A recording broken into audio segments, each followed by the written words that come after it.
नाज़रीन आदाब, Avon TV में आप तमाम का खैर मकदम है। कौमी सतह पर नीट पेपर लीक का मामला मौजूए बहस बना हुआ है और इस सिलसिले में जगह जगह एहतजाज हो रहे हैं। खुसूसी तौर पर मशहूर व मारूफ माहिर तालीम और सोशल एक्टिविस्ट सोनम वांगचुक की जानिब से दिल्ली के जंतर मंतर पर भूख हड़ताल की जा रही है। इस भूख हड़ताल की हिमायत में आज रैचूर शहर में मुख्तलिफ तरक्की पसंद तंजीमों की जानिब से और तलबा तंजीमों की जानिब से ज़बरदस्त एहतजाज मुनज़्ज़म किया गया और मुतालबा किया गया कि मरकज़ी वज़ीर तालीम धर्मेंद्र प्रधान को अपने ओहदे से इस्तीफ़ा देना चाहिए। इस मौके पर कई एक तंजीमों के और सियासी व समाजी कायदीन भी मौजूद थे। इनके अलावा हज़ारों तलबा व तालिबात ने भी इस एहतजाज में हिस्सा लिया। अम्बेडकर सर्कल में जो प्रोटेस्ट ऑर्गेनाइज किया गया है, इसी संदर्भ में कि सेंट्रल गवर्नमेंट के अंडर जो एग्जाम होता है, नीट एग्जाम, बहुत बार पेपर लीक हुआ है और ये एजुकेशन सिस्टम भी इस तरह से हुआ है कि गरीब आदमी इसको छीन नहीं सकता, क्योंकि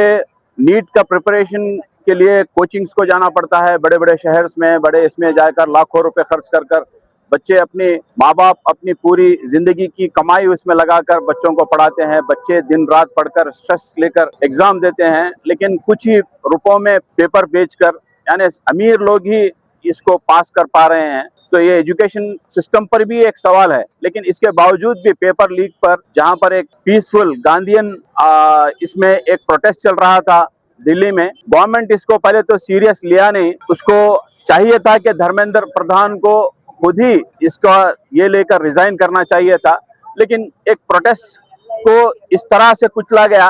तो गांधी को तो पहले ही इन लोगों ने मारा था, लेकिन उनके आइडियाज जो है वो आइडियाज को भी कुचला है। जिस तरह से उनको किडनैप कर कर वहां से ले गया है, ये प्रोटेस्ट इसमें है कि धर्मेंद्र प्रधान को रिजाइन करना चाहिए।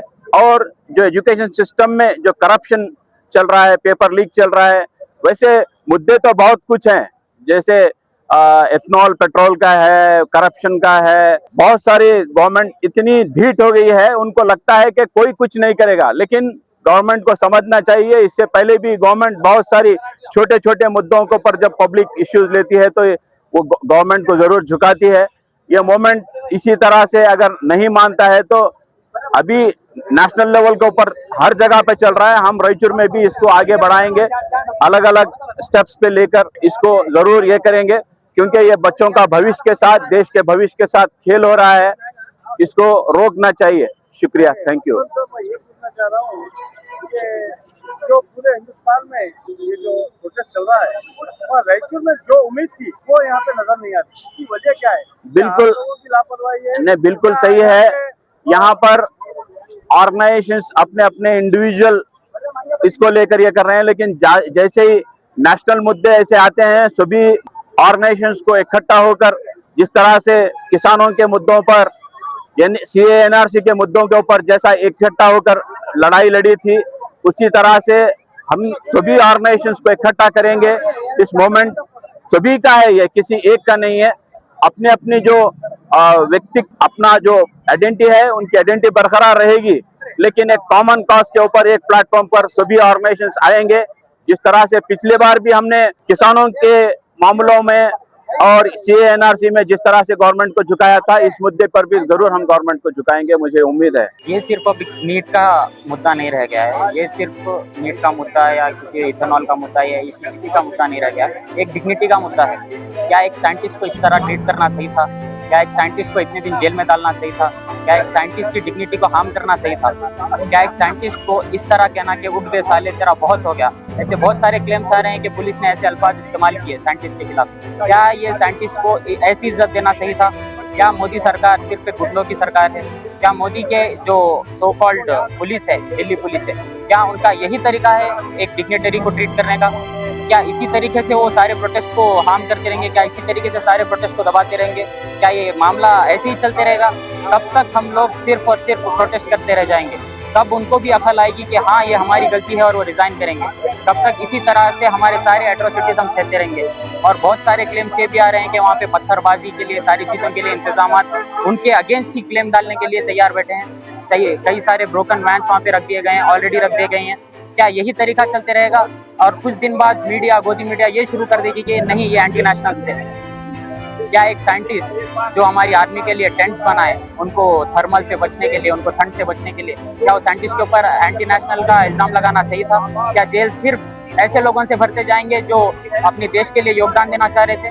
क्या ऐसे लोग से जेल भरेंगे? क्या वैसे भी लोग रहेंगे जो बीजेपी के नाम पे लोगों को कत्ल करते हैं? क्या बीजेपी के नाम पे या दूसरे पार्टीज के नाम पे लोगों का कत्ल करते हैं और उनके ऊपर एट्रोसिटीज करते हैं? क्या इसी तरह हम सहते रहेंगे? अब इस जो मूवमेंट को स्टार्ट किया गया है, एक सार्केज्म के तौर से जो स्टार्ट किया गया था, लेकिन आज एक बहुत बड़ा मूवमेंट बन गया है। हमको रियलाइज ये करना है कि अगर ये मूवमेंट मर गया आज, तो आगे कोई भी हमारे लिए ठहरेगा नहीं। एक साइंटिस्ट को कोई परवाह नहीं थी अगर नीट का पेपर ये चले जाता, फिर भी उन्होंने हमारे लिए 20 दिन का फास्ट रखा, बिना कुछ खाए पिए वो वहाँ पे बैठे रहे। फिर भी अगर हम साथ नहीं आए तो मुझे नहीं लगता कि आगे कुछ हो सकता और कोई हमारे लिए ठहरेगा।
ಧಿಕ್ಕಾರ ಧಿಕ್ಕಾರ ಧಿಕ್ಕಾರ ಧಿಕ್ಕಾರ ಬೇಕೇ ಬೇಕು ಬೇಕೇ ಬೇಕು ಬೇಕೇ ಬೇಕು ಸ್ಟೂಡೆಂಟ್ ಏಕತಾ ಜಿಂದಾಬಾದ್ ಸ್ಟೂಡೆಂಟ್ ಏಕತಾ ಜಿಂದಾಬಾದ್ ಬೇಕೇ ಬೇಕು ಬೇಕೇ ಬೇಕು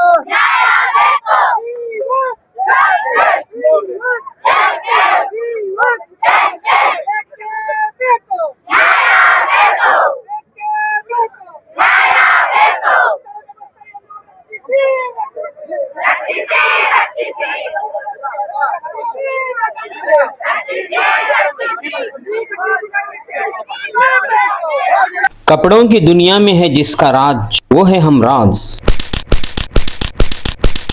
पिछले 57 सालों से रायचूर शहर में टेलरिंग के माहिर कहलाने वाले हमराज टेलर की एम्पायर एक्सक्लूसिव हब के बाद एक और showroom empire Hamraj textile readymade accessory and tailors near Malabar gold showroom opposite old petrol bunk station road Raichur.